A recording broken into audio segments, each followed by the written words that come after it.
আসসালামু আলাইকুম রহমতুল্লাহি বারাকাতুহু। আজকে শুক্রবার 17ই আ মে। তো আল্লাহর কাছে আজকে শুক্রবার আমি চাইবো যে আল্লাহ যেন সারা পৃথিবী থেকে যুদ্ধ এবং হানাহানি মারামারি আল্লাহ মুক্ত করে দেন। রাশিয়া ইউক্রেন যুদ্ধ, ইসরায়েল ফিলিস্তিন যুদ্ধ সহ যে জায়গাগুলোতে উত্তেজনা এবং যুদ্ধ চলছে, সেই যুদ্ধগুলো থেকে যেন আল্লাহ পৃথিবীকে রক্ষা করেন। কারণ পৃথিবীকে কখনোই যুদ্ধ শান্তি দিতে পারেনি। দিতে পেরেছে ধ্বংস, ধ্বংস আর ধ্বংস। আবাল-বৃদ্ধ-বনিতার মৃত্যু, খাদ্য ঘাটতি, বিশ্বের আবহাওয়ার পরিবর্তন সহ আ অনৈতিক যা রয়েছে সবকিছু, সকল কিছুর জন্য দায়ী এই যুদ্ধ। যুদ্ধ এই বর্তমান যুদ্ধে যে পরিমাণ বারুদ পোড়ানো হচ্ছে, অর্থাৎ একেকটা মিসাইলে প্রায় ৩০০, ৩৫০, ৪০০ কেজি পর্যন্ত আ বিস্ফোরক থাকে, যেগুলো ফুটানোর পরে আপনি মনে করেন ইসরায়েল ফিলিস্তিনের উপরে যদি এরকম একটা মিসাইল আ নিক্ষেপ করে এবং সেটা ব্লাস্ট হয়, তখন শুধু কি ফিলিস্তিন ক্ষতিগ্রস্ত হচ্ছে? অবশ্যই না। সেখান থেকে পার্শ্ববর্তী রাষ্ট্র, আরবীয় রাষ্ট্রগুলো ক্ষতিগ্রস্ত হচ্ছে। বাতাসে এটা বাংলাদেশকেও হয়তো কোনো না কোনো সময় নিয়ে আসতেছে এবং আবহাওয়ার পরিবর্তন সংঘটিত করছে। তো এইভাবে খাদ্য ঘাটতি মোকাবেলা, খাদ্যের যে আমরা দ্রব্যমূল্যের ঊর্ধ্বগতির জন্য সরকারকে দোষারোপ করছি, অথচ যুদ্ধই হচ্ছে তার একটা মৌলিক কারণ। যে খাদ্য উৎপাদন যে জায়গাগুলোতে হচ্ছে, সেই জায়গাগুলোর খাদ্য উৎপাদন ব্যাহত হচ্ছে যুদ্ধের কারণে, এবং খাদ্য পরিবহন, খাদ্য খাদ্য বিজনেস, খাদ্য চেইনটাকে ভেঙে দেওয়া হয়েছে। তো এইসব নানাবিধ কারণে আ সারা পৃথিবীব্যাপী যে যুদ্ধ হচ্ছে, এই যুদ্ধ আমাদের ব্যাপকভাবে আমাদের পারিবারিক, সামাজিক এবং রাষ্ট্রীয় জীবন এবং পৃথিবীর জীবনে ব্যাপক পরিমাণ আ প্রভাব রাখছে, এবং এগুলো সবসময় নেগেটিভ প্রভাব, কখনোই পজিটিভ প্রভাব এটা সৃষ্টি করতে করেনি। কাজেই যুদ্ধমুক্ত পৃথিবী চাই। যুদ্ধ করবেন আপনারা, তার কেন খেসারত আমাদের দিতে হবে?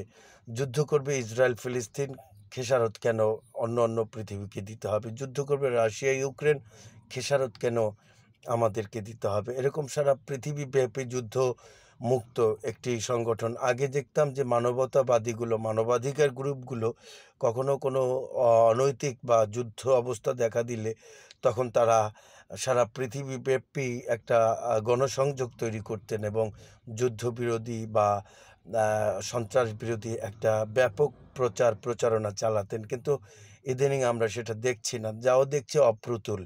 যাই হোক, আমরা যুদ্ধবিরোধী আ মনোভাব নিয়ে সারা পৃথিবীব্যাপী যুদ্ধবিরোধী একটা ক্যাম্পেইন আমরা যেন পরিচালনা করতে পারি যার অবস্থান থেকে। আসলে আমি বাংলাদেশে আদার ব্যাপারী, সে আবার রাশিয়া ইউক্রেন যুদ্ধ, ইসরায়েল ফিলিস্তিন যুদ্ধ নিয়ে কেন ভাবছি? কারণ আজকে যে চাউলটা খাচ্ছে, সে চাউলটার যে বাড়তি মূল্য দিচ্ছি, সেটা যুদ্ধের প্রভাবের কারণে। আজকে গাড়ি ভাড়া যে বাড়তি দিচ্ছি, সেটাও যুদ্ধের প্রভাব। এরকম যুদ্ধের প্রভাবের কারণে অন্য কারণ রয়েছে, তার মাঝে মেজর যে কারণটা সেটা হচ্ছে যুদ্ধ। কাজেই যুদ্ধ কখনো শান্তি দিতে পারেনি, যুদ্ধ কখনো শান্তি দিবেও না। আমরা তৃতীয় যুদ্ধের ভয়ে আমরা ভীত হয়ে আছি। কেন?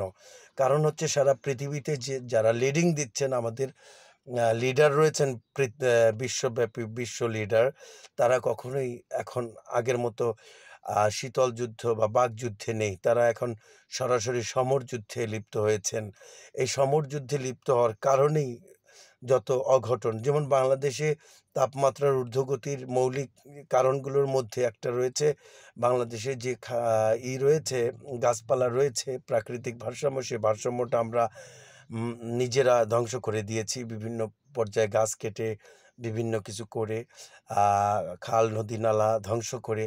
এমনিভাবে আ আ যুদ্ধেরও প্রভাব রয়েছে, কারণ যুদ্ধে যে পরিমাণ হাজার টন বারুদ পোড়ানো হচ্ছে, সে বারুদের ঘ্রাণ তো আমাদের কাছে টুমোরো আসছে, এবং এসব নানাবিধ কারণে আমি বলতে পারি যে যুদ্ধ কখনো কারো শান্তি দেয়নি, দিতেও পারে না।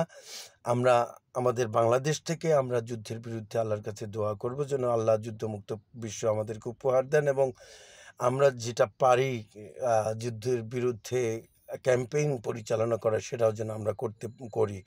তো যাই হোক, আ অনেক কথা বললাম।